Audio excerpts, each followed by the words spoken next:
تو ظاہر ہے اس زمانے کے اندر ایک تفریق تو آ گئی ہوئی تھی نا. ٹھیک ہے. صحابہ کے دور کے اندر ایون حضرت علی کی شان بیان کرنے کے اوپر کتنی مصیبت کھڑی ہو جاتی تھی. میں آپ کو بتاؤں, میں تو اب بخاری مسلم کی جب حدیثیں پڑھتا ہوں نا, میرے بعض کان کھڑے ہو جاتے ہیں. یعنی مروان جو ہے وہ جب گورنر تھا, وہ مدینہ چھوڑ کے گیا, حضرت معاویہ کی طرف سے گورنر تھا, صحیح بخاری میں آتا ہے, ٹھیک ہے. تو وہ اپنی جگہ حضرت ابو ہریرہ کو گورنر بنا کے گیا, قائم مقام حضرت ابو ہریرہ رضی اللہ عنہ کو. پیچھے عید کی نماز کا ٹائم آیا, حضرت ابو ہریرہ رضی اللہ عنہ نے عید کی نماز پڑھائی, تو اس میں پہلی رکعت میں غالباً سورہ الجمعہ تلاوت کی, دوسری میں کوئی اور سورت تلاوت کی. بعد میں آنے ہی لوگوں نے شکایتی ٹٹواں نے شکایت لگائی کہ جی اے دیکھو ابو ہریرہ نے تے اے کیتا ہے. تو مروان نے آگے پتہ کیا سوال کیا, اس نے کہا ابو ہریرہ تم نے تو وہ صورتیں تلاوت کی ہیں عید کے اندر جو ابن ابی طالب کوفے میں جب عید کی نماز پڑھاتا تھا نا, تو اس وقت کیا کرتا تھا. آپ بکس کا لیول دیکھیں, یہ شکایت کے طور پہ لیا گیا. تو حضرت ابو ہریرہ نے کہا کہ ابن ابی طالب کی سنت نہیں ہے, یہ نبی صلی اللہ علیہ وسلم کی سنت ہے. ابن ابی طالب جو کچھ کرتے تھے وہ نبی صلی اللہ علیہ وسلم کیا کرتے تھے. آپ کوئی حدیثیں ڈیپ ڈگ کریں گے, آپ کو اندازہ ہوگا کہ یہ لوگ کتنے الرجک ہوتے تھے حضرت علی کے کسی عمل کی وجہ سے. وہ سنن نسائی میں تو موجود ہے, انہوں نے لبیک کہنا چھوڑ دیا تھا تلبیہ والے چیپٹر میں. تو حضرت ابن عباس نے کہا لبیک اللہم لبیک, معاویہ کی ناک خاک آلود ہو, انہوں نے بغض علی کی وجہ سے سنت چھوڑ دی ہے. تو یہ تو صحابہ کے دور کے اندر مسئلہ ہو گیا تھا بغض علی والا, اس لیے آپ نے فرما دیا تھا علی سے محبت نہیں رکھے گا مگر مومن, علی سے بغض نہیں رکھے گا مگر منافق. صحیح مسلم 240 نمبر حدیث. تو مسئلے تو اس وقت کھڑے ہو گئے تھے. ہم پہ اعتراض کرتے ہو کہ صحابہ کی عزت نہیں کرتے. ہم بتائیں کہ کون کس کی کتنی عزت کرتا تھا. آپ ہمیں بتائیں کہ عبداللہ ابن مسعود کی پسلیاں کس نے توڑی تھی. آپ ہمیں بتائیں کہ عمار یاسر کو قتل کس نے کیا تھا. آپ ہمیں بتائیں کہ ابو ذر غفاری کو مدینے سے کس نے نکالا تھا. آپ مجھے بتائیں کہ صحابی رسول مالک بن نویرہ کو قتل کس نے کیا تھا. اس کو قتل کرنے کے بعد اس کی کھوپڑی کو اس کے اوپر آگ جلا کے ہنڈیا کس نے بنائی تھی. محمد بن نبی بکر کو زندہ گدے میں گھال میں رکھے کس نے جلایا تھا. نبی کی بیوی کو زندہ گڑے میں کس نے پھینکا تھا. ہم غریب ہیں لیکن ہم یہ نہیں کہہ سکتے کہ قاتل بھی رضی اللہ, مقتول بھی رضی اللہ. آج جہاں سے کچھ نہیں ملتا, یہ لوگوں کے پاس ایک سفید عالم ہے بس لوگوں کے جذبات کو ابھارنے کے لیے. شیعہ صحابہ کی عزت نہیں کرتے شیعہ لہٰذا ہم شیعوں کے مخالف ہیں. قانون پاس کرو, سنجیدہ ہونا چاہتے ہو تو قرآن کے حاشیے پہ لکھ کے دو کہ جو صحابی کو گالی دے گا تو مجھ سے کافر لکھتے ہو, تو قرآن کے حاشیے پہ لکھ کے دو. تم قرآن کے حاشیے پہ لکھو گے, میں تمہاری کتابوں سے اس بندے کا نام نکالوں گا جب منبر پہ علی کو گالیاں دیتا رہا.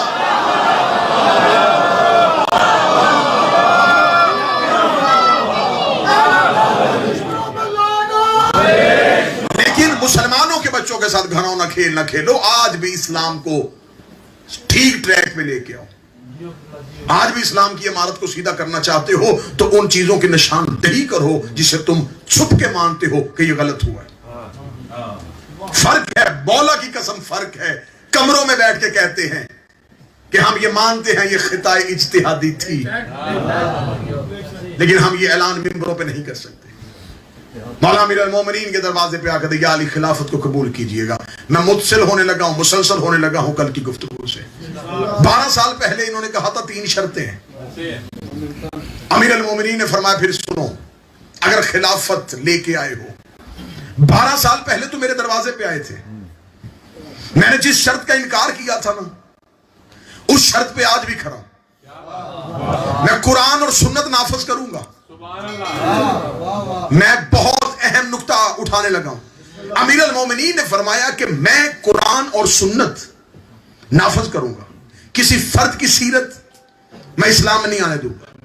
اور کہا ٹھیک ہے یا علی. علی نے فرمایا اب کیونکہ تم نے مجھے خلیفہ چننا ہے, اب میری بیعت ہونی ہے. میں بیعت اسی شرط پہ لوں گا کہ جس نے میری بیعت کرنی ہے وہ صرف قرآن اور سنت پہ عمل کرے گا, صرف قرآن اور سنت پہ. اس کے علاوہ میری بیعت نہیں ہوگی. بیعت کا جا کے اسلام میں تصور دیکھنا, بیعت ووٹ دینے کو نہیں کہتے. بیعت کہتے ہیں کہ اگر آپ معصوم کے ہاتھ پہ بیعت کر لیتے ہیں تو اب آپ کے اعمال کی ذمہ داری اس معصوم کی ہے. بیعت کرنا ہوتا ہے کچھ بیچنا کچھ خریدنا. آپ نے اپنا آپ بیچ دیا اس معصوم کے ہاتھ پہ, اور وہ جس شرط پہ خریدے